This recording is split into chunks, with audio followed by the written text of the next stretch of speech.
साथियों नमस्कार। आज का यह क्वेश्चन है कि एक डिसमिल में कितना जमीन होता है। मेरा प्रश्न आया हुआ है कि एक डिसमिल में कितना जमीन होता है फीट में, और लंबाई चौड़ाई भी बताएं। तो हम आपको बता देना चाहते हैं कि एक डिसमिल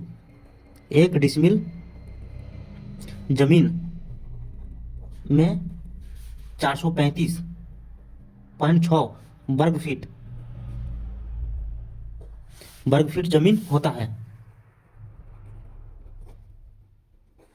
ठीक ना। एक डिसमिल जमीन में 435.6 वर्ग फीट जमीन होता है, क्योंकि देखिए हमको फीट में पूछा है इसलिए हम फीट में बताए हैं। अगला वीडियो में हम कड़ी में बताएंगे, मीटर में बताएंगे। ठीक ना। तो आज हमारा प्रश्न के अनुसार से आपको हम बताएंगे एक डिसमिल में कितना जमीन होता है। तो एक डिसमिल जमीन में 435.6 वर्ग फीट होता है। और इसमें फिर पूछा है कि फीट में और फीट में बताइए। ठीक है, फीट में बता दिए हम, और लंबाई चौड़ाई भी बताएं। तो लंबाई चौड़ाई एक डिसमिल में अगर लंबाई आपका 15 फीट है, 15 फीट है, तो चौड़ाई आपका हो जाएगा। हम चौड़ाई निकाल के आपको बता रहे हैं। ठीक ना। चौड़ाई हो जाएगा आपका, अगर 15 फीट लंबाई है तो चौड़ाई, सॉरी, अगर 15 फीट आपका है तो फिर आपका चौड़ाई क्या होगा। तो देखिए चौड़ाई तो आपका लंबाई से भी ज्यादा आ जा रहा है, यानी कि 29 हो जा रहा है, यानी कि 29.04। यानी कि कहने का मतलब है कि अगर आपका लंबाई, आप जो लंबाई बता रहे हैं वह लंबाई आप नहीं बता रहे हैं, या आप चौड़ाई आपका हो गया 15, क्योंकि लंबाई सबसे ज्यादा लंबा होता है। तो देखिए जिसमें हम चौड़ाई लिख रहे थे वह ज्यादा लंबा आ गया, यानी कि 15 फीट अगर आपका चौड़ाई रहेगा और 29 फीट लंबाई रहेगा तो आपका एक डिसमिल जमीन हो जाएगा। इसी में एक और एग्जाम्पल में समझिएगा।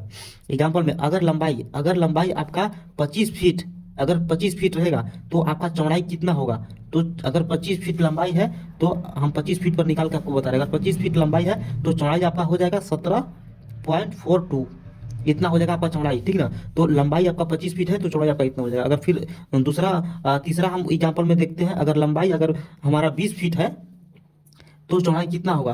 तो चौड़ाई देखने के लिए क्या करना होगा, अब हम इसको निकालेंगे। तो अगर चौड़ाई निकालना होगा तो फिर 21.78, यानी कि इससे भी ज़्यादा है, यानी कि 21.78 आपका लंबाई हो जाएगा, और चौड़ाई हो जाएगा आपका 20। तो इतना में आपका एक डिसमिल जमीन पूर्ण जाएगा। तो एक डिसमिल का लंबाई चौड़ाई इस प्रकार से रहा है, और एक डिसमिल जमीन में 435.6 वर्ग फीट जमीन होता है। तो चलिए फिर मिलते हैं नेक्स्ट वीडियो में। अगर आपको अमीन का कोर्स करना है तो आप इस नंबर पर संपर्क कर सकते हैं, 62 046 63 242। इस नंबर पर संपर्क करके आपको अमीन को कोर्स को ज्वाइन कर सकते हैं। अगर आपको अमीन कोर्स का पीडीएफ आपको लेना है तो पीडीएफ भी ले सकते हैं, जिसका फी मात्र 50 रुपये रखा हुआ है, जिसमें कि अमीन कोर्स के विषय को लेकर और अमीन के पूरा बेसिक से जानकारी इसमें दिया हुआ है। तो आप इसको लेकर पढ़ सकते हैं, और इसमें काफ़ी अच्छा जानकारी है। काठा बीघा दूर एकड़ हेक्टेयर में सब में बताया गया है। तो चलिए फिर मिलते हैं नेक्स्ट वीडियो में।